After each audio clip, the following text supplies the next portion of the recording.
ಬೀದಿ ನಾಯಿಗಳ ಹಾವಳಿಯ ಬಗ್ಗೆ ಸದ್ಯಕ್ಕೆ ಬಹಳ ಜೋರಾಗಿ ಚರ್ಚೆ ಆಗ್ತಾ ಇದೆ. ದೆಹಲಿಯಲ್ಲಿ ಸುಪ್ರೀಂ ಕೋರ್ಟ್ ಕೊಟ್ಟಂತಹ ಆದೇಶದ ನಂತರವಂತೂ ರಾಜ್ಯದಲ್ಲೂ ಕೂಡ ಸದನದಲ್ಲೂ ಚರ್ಚೆ ಆಯಿತು, ಪರಿಷತ್ನಲ್ಲೂ ಚರ್ಚೆ ಆಯಿತು. ಬೇರೆ ಎಲ್ಲಾ ಕಡೆ ನಾಯಿಗಳ ಹಾವಳಿ, ಅದರ ಜೊತೆಗೆ ಶಾಸಕರ ಭವನದ ಸುತ್ತ ಸಿಕ್ಕಾಪಟ್ಟೆ ನಾಯಿಗಳ ಕಾಟ ಇದೆ.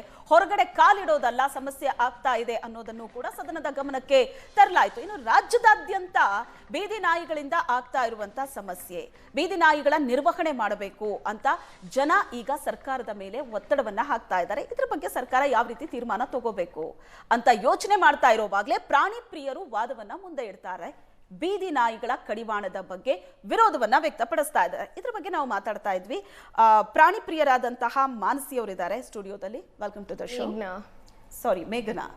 ಓಕೆ ಮೇಘನಾ, ಈಗ ಪ್ರಾಣಿಗಳ ಬಗ್ಗೆ ಏನೇ ಸ್ಟೆಪ್ ತಗೊಳಕ್ ಹೋದ್ರು, ನಾಯಿ ಎಲ್ರಿಗೂ ನಾಯಿ ಕಂಡ್ರೆ ಇಷ್ಟನೇ ಇದೆ. ಯಾರು ಏನಿಲ್ಲಿ ಪ್ರಾಣಿ ದ್ವೇಷಿಗಳಲ್ಲ, ಎಲ್ಲರೂ ಪ್ರಾಣಿ ಪ್ರಿಯರೇ. ಆದರೆ ಅದರಿಂದ ನಮಗೆ ಸಮಸ್ಯೆ ಆಗ್ತಾ ಇದೆ ಅಂದಾಗ ಏನು ಮಾಡಬೇಕು ಅಂತ ಯೋಚನೆ ಮಾಡ್ತಾರೆ. ಆ ಟೈಮಲ್ಲಿ ಪ್ರಾಣಿ ಪ್ರಿಯರು ಅದ್ರ ಬಗ್ಗೆ ನೋ ಅಂತ ಹೇಳ್ತಾರೆ. ಸೊ ನಿಮ್ಮ ಪ್ರಕಾರ ಈಗ ಆಗ್ತಾ ಇರುವಂತಹ ನಾಯಿಗಳ ಅಟ್ಯಾಕ್, ಜನ ಆಸ್ಪತ್ರೆ ಸೇರಿದ್ದಾರೆ, ದಿನ ಬೆಳಗಾದ್ರೆ ಇಂಜೆಕ್ಷನ್ ತಗೋಬೇಕು, ಇಂಥ ಪರಿಸ್ಥಿತಿ ಇದೆ, ರೋಡಿಗೆ ಇಳಿಯೋದಲ್ಲ, ಹಂಗಿದೆ, ಮಕ್ಕಳನ್ನ ಬಿಡೋದಲ್ಲ, ನಾಯಿಗಳ ಅಟ್ಯಾಕ್ ಮಾಡ್ತಾ ಇದೆ, ಇದಕ್ಕೊಂದು ಕ್ರಮ ಆಗಬೇಕು ಅಂತ. ಬಟ್ ಪ್ರಾಣಿ ಪ್ರಿಯರು ಇದಕ್ಕೆ ನೋ ಅಂತೀರಿ, ಯಾಕೆ? ನೋಡಿ, ನಿಮ್ ಒಂದು ಸ್ಟೇಟ್ಮೆಂಟ್ ಹೇಳಿದ್ದೀರಾ ನೀವು, ಎಲ್ಲರೂ ನಾಯಿಗೆ ಪ್ರೀತಿ ಮಾಡ್ತಾರೆ ಅಂತ ನಾನು ಅದು ಅಗ್ರಿ ಮಾಡಲ್ಲ. ಯಾಕಂದ್ರೆ ಮನುಷ್ಯರನ್ನ ದ್ವೇಷ ಮಾಡ್ತಾರೆ, ಹೊಡಿತಾರೆ, ಮರ್ಡರ್ ಮಾಡ್ತಾರೆ, ರೇಪ್ ಮಾಡ್ತಾರೆ. ಈಗ ಪ್ರಾಣಿಗೆ ಬಿಡಲ್ವಾ? ನಮ್ಮ ಹತ್ರ 50ಕ್ಕಿಂತ 100 ವಿಡಿಯೋಸ್ ಇದೆ. ಮಕ್ಕಳು ನಾಯಿಗಳಿಗೆ ಹೊಡಿಯೋದು, ಕಲ್ಲೆಸೆಯೋದು, ಅವರು ಕಿವಿ ಕಟ್ ಮಾಡೋದು, ಅದೆಲ್ಲ ಇದೆ. ಅದು ಯಾರು ಡಾಕ್ಯುಮೆಂಟ್ ಮಾಡಲ್ಲ. ಅದು ನಾವು ಹಾಸ್ಪಿಟಲ್ ತಗೊಂಡು ಹೋಗ್ತೀವಿ ನಾಯಿಗೆ, ನಮ್ಗೆ ಗೊತ್ತು. ವೆಟರ್ನರಿ ಕ್ಲಿನಿಕಲ್ಲಿ ಡಾಕ್ಟರ್ ಹತ್ರ ಕೇಳಿ, ಅಬ್ಯೂಸ್ ಕೇಸಸ್ ಜಾಸ್ತಿ ಇದೆ. ಇಲ್ಲಿ ಮನುಷ್ಯ ನಾಯಿಗೊಡಿಯೋದು ಜಾಸ್ತಿ. ಅವ್ರ ಕಾರ್ ಹಿಂದೆ ಹೋಗ್ತಾರೆ, ಬೈಕ್ ಹಿಂದೆ ಹೋಗ್ತಾರೆ. ಹೌದು, ಯಾಕೆ? ಅವ್ರ ಮಕ್ಕಳ ಮೇಲೆ ಡ್ರೈವ್ ಮಾಡೋದು. ಅವ್ರ ಸಿಸ್ಟರ್, ಒಂದು ಕೇಸ್ ಇತ್ತು ರೀಸೆಂಟ್ಲಿ ಗುಟ್ಟಳ್ಳಿ ಹತ್ರ, ಟ್ವಿನ್ಸ್ ನಾಯಿ ಇದ್ರು. ಸಿಸ್ಟರ್ ಆಕ್ಸಿಡೆಂಟ್ ಆಯ್ತು, ಬೇರೆ ಟ್ವಿನ್ ನೋಡಿದ್ಲು, ತುಂಬಾ ಒಳ್ಳೆ ನಾಯಿ. ಆ ಆಕ್ಸಿಡೆಂಟ್ ನೋಡಾದ್ಮೇಲೆ ಅವಳಿಗೆ ಕೋಪ, ಕಾರ್ ನೋಡಿದ್ರೆ ಆಗಲ್ಲ. ಡ್ರೈವ್ ಮಾಡುವಾಗ ಮನುಷ್ಯಗಳು ಡ್ರಿಂಕ್ ಮಾಡಿ ಡ್ರೈವ್ ಮಾಡ್ತಾರೆ, ಮನೆಗೆ ಬೇಗ ಹೋಗ್ಬೇಕು, ಮಕ್ಕಳಿದ್ದಾರೆ, ಹೋಗ್ತಾರೆ, ರೋಡ್ ನೋಡಲ್ಲ. ನಾಯಿಗಳು ಇದ್ದಾವೆ, ನೋಡಲ್ಲ. ನಾವ್ ಎಷ್ಟು ಪ್ರೀತಿ ತೋರಿಸ್ತೀವಿ ಅಷ್ಟೇ ಜನ ಇದ್ದಾರೆ ನಮ್ ದೇಶದ ಮೇಲೆ. ಹಾಗೆ ಅಟ್ಯಾಕ್ ಮಾಡೋರು ಎಲ್ಲರೂ ಅಲ್ಲ, ಕೆಲವರು. ಈಗ ನೀವು ಹೇಳೋದು ನಾಯಿಗಳು ಅಟ್ಯಾಕ್ ಮಾಡತ್ತೆ, ಎಲ್ಲಾ ನಾಯಿ ಅಲ್ಲ, ಕೆಲವು ಅಂತ ಅಲ್ವಾ? ಈಗ ನಾಯಿಗಳ ಬಗ್ಗೆ ದಯೆ ಇರಬೇಕು, ನಾಯಿಗಳ ಮೇಲೆ ಕ್ರೌರ್ಯ ಮಾಡಬಾರ್ದು, ಕಾಯ್ದೆನೂ ಇದೆ, ಕಾನೂನು ಸಹ ಇದೆ. ಯಾರೇ ನಾಯಿಗಳ ಮೇಲೆ ಕ್ರೌರ್ಯ ತೋರಿಸಿದ್ರೆ ಅವ್ರ ವಿರುದ್ಧ ಕ್ರಮ ಆಗತ್ತೆ, ಕಾನೂನಿನ ಚೌಕಟ್ಟಿನಲ್ಲಿ ಆಕ್ಷನ್ ತಗೋತಾರೆ ಅಂತ. ಬಟ್ ನಾಯಿಗಳಿಗೆ ಏನ್ ಗೊತ್ತಾಗುತ್ತೆ ನಾನು ಅಟ್ಯಾಕ್ ಮಾಡಿದ್ರೆ ಏನಿದೆ ಕಾನೂನು ಅಂತ? ನಾಯಿಗಳಿಗೆ ಗೊತ್ತಾಗಲ್ಲ. ಸೊ ಹಾಗಾಗಿ ನಾಯಿಗಳನ್ನ ಬೇರೆ ಕಡೆ ಶಿಫ್ಟ್ ಮಾಡ್ತೀವಿ ಅಂತ ಹೇಳ್ತಾರೆ. ಬಟ್ ಅದಕ್ಕೆ ನೀವು ಪ್ರಾಣಿ ಪ್ರಿಯರು ನೋ ಅಂತ ಹೇಳ್ತೀರಿ. ಅಂದ್ರೆ ನಾಯಿಗಳನ್ನ ಡೆಮೋಲಿಷ್ ಮಾಡ್ತೀವಿ ಆ ತರ ಹೇಳ್ತಾ ಇಲ್ಲ, ಶೆಲ್ಟರ್ ಮಾಡಬೇಕು, ಅದು ಕರೆಕ್ಟ್ ಆಗಿರ್ಬೇಕು, ಅದಕ್ಕೂ ಒಂದು ಮೂಲಭೂತ ಸೌಕರ್ಯ ಕೊಡಬೇಕು. ಮೇ ಐ ಸೇ, ರೋಡ್ ಮೇಲೆ ಎಷ್ಟು ಜನರುಗಳು ಇದ್ದಾರೆ, ಜನವ್ರಿಗೆ ಜಾಗ ಇಲ್ಲ, ನಾಯಿಗೆ ಎಲ್ಲಿಂದ ಜಾಗ ಬರುತ್ತೆ? ಈಗ ನಾಯಿ ನೀವ್ ಹೇಳೋದು ಲಾಲ್ಬಾಗಲ್ಲಿ ಎಷ್ಟು ನಾಯಿ ಇದೆ, ಆಯ್ತು, ಅದು ಲಾಲ್ಬಾಗ್ ಒಂದ್ ಸೆಕ್ಟರು ಬ್ಯಾಂಗ್ಳೂರ್ದಲ್ಲಿ ಅಲ್ವಾ? ಪೂರ್ತಿ ಬ್ಯಾಂಗ್ಳೂರ್ ಇದೆ, ಎಷ್ಟೊಂದು ನಾಯಿಗಳು ಇದ್ದಾವೆ, ಜಾಗ ಎಲ್ಲಿ ಸಿಗುತ್ತೆ? ಅಷ್ಟೊಂದು ರಿಸೋರ್ಸಸ್ ಎಲ್ಲಿ ಊಟ ಕೊಡಕ್ಕೆ? ಅಷ್ಟೊಂದು ರಿಸೋರ್ಸಸ್ ಎಲ್ಲಿ ಮಾಡಬೇಕು ಅಂತ? ಈಗ ಔಷಧಿ ಬೇಕು, ವ್ಯಾಕ್ಸಿನೇಷನ್ ಬೇಕು,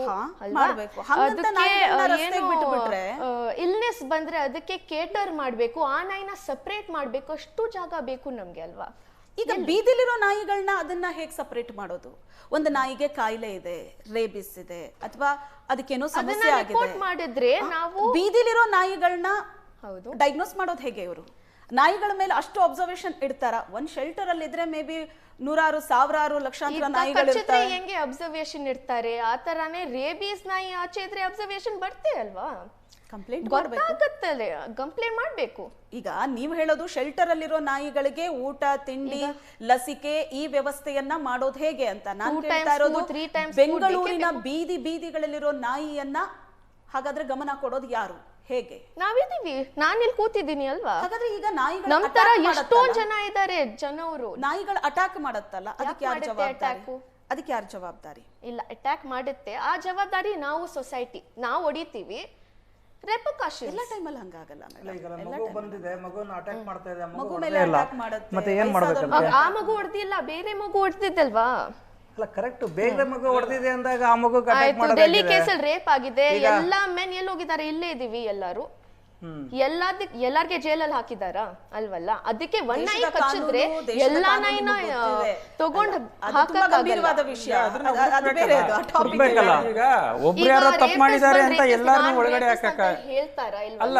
ಈಗ ರೇಪಿಸ್ಟ್ ಅದಕ್ಕೆ ಆದಂತ ಕಾನೂನು ಬೇರೆ ಇರುತ್ತೆ, ಈಗ ನಮ್ಮ ನಾಯಿಗಳಿಗಾದ ಕಾನೂನು ಬೇರೆ ಇದೆ. ಅದ್ರನ್ನ ಫೈಂಡ್ ಔಟ್ ಮಾಡಿ ನೋಡಿ ಅದನ್ನ ಒಂದು ಶೆಲ್ಟರ್ ಕೊಟ್ರೆ ಅದಕ್ಕೂ ಒಂದು ತುಂಬಾ ಮನುಷ್ಯರಿಗೆ ಶೆಲ್ಟರ್ ಅಲ್ಲಿ ಅದಕ್ಕೆ ಸೌಕರ್ಯ ಹೆಂಗ ಸಿಗುತ್ತೆ ಅಂತ ಮಾಡಬೇಕಾಗಿದೆ. ಅವರು ಹೇಳಿದ್ರು ಮೇಘನಾ ಅವರು. ಈಗ ನೀವು ಹೇಳೋದು ನಾಯಿಗಳು ಅಟ್ಯಾಕ್ ಮಾಡಿದ್ರೆ ಒಂದು ವೇಳೆ ಅದಕ್ಕೂ ಕೂಡ ಪ್ರಾಣಿ ಪ್ರಿಯರ ಹಾಗಾದ್ರೆ ಅಥವಾ ಸಂಘಟನೆಗಳೇ ಜವಾಬ್ದಾರಿ ಆಗುತ್ತಾ? ನಾವೇನಕ್ಕೆ ಜವಾಬ್ದಾರಿ ಆಗ್ತೀವಿ? ಅದು ಸೊಸೈಟಿ ನೋಡ್ಕೊಬೇಕು, ಅದು ಅಟ್ಯಾಕ್ ಮಾಡಿದ್ರೆ ಅವ್ರು ನೋಡ್ಕೊಬೇಕು. ಎಲ್ಲಾமே ಜವಾಬ್ದಾರಿ ತಗೋತಾರಾ? ಅದು ಬೇರೆನೆ. It is completely different. ಒಂದು ಸೂಕ್ಷ್ಮವಾದ ಈಗ ನಾವಿಲ್ಲಿ ಕೂತು ಮಾತಾಡ್ಬೋದು, ಒಂದ್ ನಿಮಿಷ ಮೇಘನಾ, ಇಲ್ಲಿ ನಾವು ಕೂತು ಮಾತಾಡ್ಬೋದು. ಇಲ್ಲ ನಾಯಿಗಳು ಜನರ ಮೇಲೆ ಅಟ್ಯಾಕ್ ಮಾಡ್ತಾ ಇದೆ ಹಾಗೆ ಹೀಗೆ ಅಂತ ಒಬ್ರು ಮಾತಾಡಿದ್ರೆ ಇನ್ನೊಬ್ರು ಇಲ್ಲ ನಾಯಿಗಳು ಎಲ್ಲ ನಾಯಿಗಳು ಒಂದೇ ತರ ಅಲ್ಲ, ಯಾಕೆ ಅದ್ರ ಮೇಲೆ ಆ ತರದ ರೂಢಾಗಿ ನಡ್ಕೋಬೇಕು, ಯಾಕೆ ಒಂದ್ ಕಡೆ ತಗೊಂಡೋಗಿ ಕೂಡಾಕಬೇಕು ಅಂತ. ಬಟ್ ನಮ್ಮನೆ ಮಕ್ಕಳ ಮೇಲೆ ನಾಯಿಗಳು ಅಟ್ಯಾಕ್ ಮಾಡಿದ್ರು ನಮ್ ಸ್ಟ್ಯಾಂಡ್ ಇದೇ ಆಗಿರುತ್ತಾ? ನಮ್ಮನೆ ಹಿರಿಯರ ಮೇಲೆ ನಾಯಿಗಳು ಅಟ್ಯಾಕ್ ಮಾಡಿದ್ರು ನಮ್ ಸ್ಟ್ಯಾಂಡ್ ಇದೇ ಆಗಿರುತ್ತಾ? ಒಂದು ಇಲ್ಲಿ ಸಮಸ್ಯೆ ಆಗ್ತಾ ಇದೆ, ಆ ಸಮಸ್ಯೆನ ಪರಿಹಾರ ಹೇಗೆ ಬಗೆಹರಿಸೋದಕ್ಕೆ ಹೇಗೆ ಅಂತ ನೋಡೋದಕ್ಕಿಂತ ಬದಲು ಅಲ್ಲೂ ಒಂದು ವಿವಾದವನ್ನ ಯಾಕೆ ನಾವು ಹುಟ್ಟಾಕಬೇಕು? ಸರ್ಕಾರ ಮತ್ತು ಪ್ರಾಣಿ ದಯಾ ಸಂಘ ಅಥವಾ ಪ್ರಾಣಿ ಪ್ರಿಯರು ಸೇರ್ಕೊಂಡು ಒಗ್ಗಟ್ಟಾಗಿ ಒಂದು ಸ್ಟ್ಯಾಂಡ್ ತಗೋಬಹುದಲ್ಲ. ಇವರಿಬ್ಬರ ತಿಕ್ಕಾಟದಲ್ಲಿ ಜನಸಾಮಾನ್ಯರ ಯಾಕೆ ಪರದಾಡಬೇಕು? ಹಾಗಾದ್ರೆ ಬೆಳಗಾದ್ರೆ ರಸ್ತೆಗಿಳಿಯೋದಲ್ವಾ? ನಮ್ಮ ಏರಿಯಾದಲ್ಲಿ 10-15 ನಾಯಿಗಳಿದೆ, ಅಟ್ಯಾಕ್ ಮಾಡುತ್ತೆ, ಫೆರೋಷಿಯಸ್ ಇದೆ, ನಾನ್ ರಸ್ತೆಗಿಳಿಯೋದಲ್ವಾ? ನಾನ್ 2 ವೀಲರ್ ತಗೊಂಡು ಹೋಗೋ ಹಾಗಿಲ್ವಾ? ನಾನು ಅಂತಲ್ಲ, ಯಾರೇ ಆಗ್ಲಿ ಅಲ್ವಾ? ಒಂದಕ್ಕಿನ್ನೊಂದು ಕನೆಕ್ಟ್ ಮಾಡಿದ್ರೆ ಬೆಳಿತಾ ಹೋಗುತ್ತೆ. ಸಮಸ್ಯೆಗೆ ಏನ್ ಪರಿಹಾರ? ನಾನು ಅದನ್ನ ಪ್ರಾಣಿ ಪ್ರಿಯರಿಗೂ ಹೇಳ್ತಾ ಇದ್ದೀನಿ, ಯಾರ್ ನಾಯಿಯನ್ನ ಆಚೆ ಕಡೆ ಶಿಫ್ಟ್ ಮಾಡಿ ಅಂತ ಹೇಳ್ತಾ ಇದಾರೋ ಅವರಿಗೂ ಹೇಳ್ತಾ ಇದ್ದೀನಿ, ಇಬ್ರು ಸೇರಿ ಒಂದು ನಿರ್ಧಾರಕ್ಕೆ ಬನ್ನಿ. ಆಯ್ತು, ನಾಯಿಗಳನ್ನ ಶಿಫ್ಟ್ ಮಾಡ್ತೀರಾ, ಅದನ್ನ ನೋಡ್ಕೊಳ್ಳೋದಕ್ಕೆ ಒಂದು ವ್ಯವಸ್ಥೆ ಮಾಡಿ, ಅದು ಸರಿಯಾಗಿರ್ಲಿ, ಅದ್ರ ಮೇಲೆ ನಾವು ಗಮನ ಇಡ್ತೀವಿ. ನೀವು ನಾಯಿಗಳನ್ನ ಕರೆಕ್ಟಾಗಿ ಟ್ರೀಟ್ ಮಾಡ್ತೀರಾ, ಅದ್ರ ಜೊತೆ ನೀವು ಹೇಗೆ ನಡ್ಕೋತೀರಿ, ನೀವು ನಾಯಿಗಳಿಗಾದ್ರೂ ಒಂದು ಮೂಲಭೂತ ಸೌಕರ್ಯ ಕೊಡ್ತಿದ್ದೀರಾ, ಅದಕ್ಕೆ ಅನ್ನ ಆಹಾರ ಕೊಡ್ತಿದ್ದೀರಾ, ಅದ್ರ ಮೇಲೆ ನಾವು ಕಣ್ಣಿಡ್ತೀವಿ. ಪ್ರಾಣಿ ಪ್ರಿಯರು, ಪ್ರಾಣಿ ದಯಾ ಸಂಘದವರು ನಾವು ಕಣ್ಣಿಡ್ತೀವಿ ಅಂತ ಹೇಳಿ. ಅಟ್ ಲೀಸ್ಟ್ ಒಂದೊಂದ್ಸಲ ಹೆಂಗಾಗ್ಬಿಡುತ್ತೆ ಅಂದ್ರೆ ಮನುಷ್ಯನ ಜೀವಕ್ಕೆ ಬೆಲೆನೇ ಇಲ್ವಾ ಅಂತ. ಈ ಭೂಮಿ ಮೇಲೆ ಎಲ್ಲಾರ್ಗೂ ಒಂದು ಇರಕ್ ಅರ್ಹತೆ ಇದೆ, ಅವಕ್ಕೂ ಒಂದು ಫ್ರೀಡಮ್ ಅಲ್ಲ, ಇರಕ್ ಅರ್ಹತೆ ಇದೆ ತಾನೆ ಮ್ಯಾಮ್. ಪ್ರಶ್ನೆ ಮಾಡ್ತಿರೋರು ಯಾರು ಪ್ರಾಣಿ ವಿರೋಧಿಗಳಲ್ಲ. ಈಗ ನಾವು ನಾಯಿ ಸಾಕಿದ್ದಾರೆ, ಅರ್ಹತೆ ಇದೆ, ಕಿತ್ಕೊಂಡಂಗೆ ಆಗತ್ತಲ್ಲ. ಅಲ್ಲ ಈಗ ಏನಾಗಿದೆ ಅಂದ್ರೆ ಅದರಲ್ಲಿ ಒಳ್ಳೇದು ಯಾವ್ದು ಕೆಟ್ಟದ್ದು ಯಾವ ನಾಯಿ ಅಂತ ಗೊತ್ತಾಗ್ತಾ ಇಲ್ವಲ್ಲ. ಈಗ ಒಂದು ಅವ್ರು ಹೇಳ್ದಂಗೆ ನಮ್ಮನೆ ಮಕ್ಳಿಗೆ ಕಚ್ಚಿದಾಗ ನಮಗೆ ನೋವು ಗೊತ್ತಾಗುತ್ತೆ. ಈಗ ಬೇರೆಯವ್ರಿಗೆ ಕಚ್ಚಿದಾಗ ನಮ್ಗೆ ಅಷ್ಟು ನೋವು ಗೊತ್ತಾಗಲ್ಲ, ನಮಗೆ ನಮಗೆ ಚುಚ್ಚಿದ್ರೇನೆ ನಮ್ಮ ನೋವು ಗೊತ್ತಾಗುತ್ತೆ. ಸೊ ನಮ್ಮನೆಯವ್ರಿಗೆ ಆದಾಗ್ಲೇ ಅದ್ರ ಪರಿಣಾಮ ಏನು ಅಂತ ಗೊತ್ತಾಗುತ್ತೆ. ಸೊ ಹಾಗಾಗಿ ಎಲ್ಲಾರನ್ನೂ ಒಂದೇ ತರ ನೋಡೋದಕ್ಕೂ ಆಗೋದಿಲ್ಲ. ಬಟ್ ಸರ್, WHO ಏನ್ ಹೇಳುತ್ತೆ ಅಂದ್ರೆ sterilisation, vaccination is the best way to prevent. ಬಿಟ್ರೆ ಗವರ್ಮೆಂಟ್, ಪಾಲಿಕೆ, ಜಿಲ್ಲಾಡಳಿತ, ಸ್ಥಳೀಯ ಆಡಳಿತ, ಬೆಂಗಳೂರು ಮಾತ್ರ ಅಲ್ಲ ಹೊರಗಡೆನೂ ಸಹ ನಾಯಿಗಳ ಬಗ್ಗೆ ಗಮನ ಕೊಡ್ತಿಲ್ವಾ? ಫಾಲೋ ಅಪ್ ಮಾಡಲ್ಲ. ಒಂದು ದೊಡ್ಡ ಇಶ್ಯೂ ಆಗ್ಬಿಡ್ಲಿ, ಆವಾಗ ಜೋರು ಫಾಲೋ ಅಪ್ ಮಾಡ್ತಾರೆ, ರೂಲ್ಗಳನ್ನ ತರ್ತಾರೆ, ನಾಯಿಗಳನ್ನ ಫೈಂಡ್ ಔಟ್ ಮಾಡೋದು, ಯಾವುದು ರೇಬಿಸ್ ಇರೋ ನಾಯಿ ಅಥವಾ ಯಾವ್ದು ಅಟ್ಯಾಕ್ ಫೆರೋಷಿಯಸ್ ನಾಯಿಗಳು ಯಾವ್ದಿದೆ, ಅದಕ್ಕೆ ಯಾವ ರೀತಿ ವ್ಯವಸ್ಥೆ ಮಾಡಬೇಕು, ಅಷ್ಟೇ. 1 ತಿಂಗಳು 2 ತಿಂಗಳು ಚರ್ಚೆ ಆಗತ್ತೆ, ಆಕ್ಟಿವ್ ಆಗಿರ್ತಾರೆ, ಆಮೇಲೆಲ್ಲ ತಂಡ ಅದ್ರ ಬಗ್ಗೆ ಗಮನ ಕೊಡಬೇಕು. ಓಕೆ, ಒಂದಷ್ಟು ನಿಯಮಗಳಿದೆ, ಒಂದಷ್ಟು ಕಾರ್ಯಕ್ರಮಗಳಿದೆ, ಸರ್ಕಾರ ಅದನ್ನ ಫಾಲೋ ಮಾಡ್ತಿದ್ಯಾ, ನಿಭಾಯಿಸ್ತಾ ಇದೆಯಾ ಅಂತ. ಇದ್ರ ಬಗ್ಗೆ ನಾನು ಮಾತಾಡ್ತೀನಿ. ಒಂದು ಚಿಕ್ಕ ಬ್ರೇಕ್ನ ಸಮಯ ಆಗ್ತಾ ಇದೆ, ಬ್ರೇಕ್ನ ನಂತರ ಮತ್ತೆ ಚರ್ಚೆ ಮುಂದುವರಿಯುತ್ತೆ.